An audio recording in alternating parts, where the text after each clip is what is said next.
సరిగా ఉండకపోవడం ఏం కాదండి. ఫస్ట్ ఆఫ్ ఆల్ మెంటల్గా we should be ready to give the child. ఇప్పుడు ఫస్ట్ పుట్టగానే మనం ఇవ్వాల్సిన అవసరం లేదు, తల్లి పడుకొని ఉంటుంది, ఈ లోపల ఇంట్లో వాళ్ళు ఎవరో ఒకళ్ళు అయ్యో బిడ్డ ఏడుస్తుందని చెప్పేసి టాప్ ఫీడ్ ఒకటి కల్పిచ్చేస్తారు. ఊరికే పైనుంచి పాలు పడుతుంటే తాగే బేబీకి సక్ చేయాలనే కాన్సెప్ట్ ఎక్కడి నుంచి వస్తుందండి?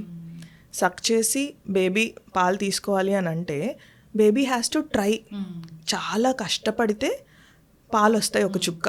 అది కూడా తల్లికి ఆబ్వియస్లీ డెలివరీ అయిన వెంటనే ఇమ్మీడియట్గా రాదు, బట్ ఆ టైంలో బేబీ సక్ చేయాలి. బేబీ సక్ చేస్తేనే మనకు మిల్క్ అనేది రిలీజ్ అవుతుంది, బ్రెయిన్ స్టిమ్యులేట్ అవుతుంది, హార్మోన్ రిలీజ్ అవ్వాలి. హార్మోన్ని రిలీజ్ చేయలేకుండా మనం బయట క్రియేట్ చేస్తే ఎన్విరాన్మెంట్ ఆటోమేటిక్గా బేబీ సకింగ్ ఆగిపోతుంది.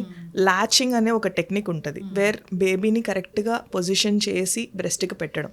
అది తల్లికి ముందు నుంచి కూడా నేర్పించాలి.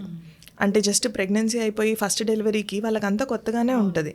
సో ముందర నుంచి నిప్పుల్ కేర్ కానీ, బ్రెస్ట్ ఎలా చూసుకోవాలి ప్రెగ్నెన్సీ అప్పుడు, ఇవి కూడా ఇంపార్టెంటే. సో సడన్గా డెలివరీ అయిపోయిన తర్వాత నిప్పుల్ చూస్తే లోపలికి వెళ్ళిపోయి ఉంటుంది, అది తర్వాత గమనిస్తే దానివల్ల ఉపయోగం ఏం లేదు.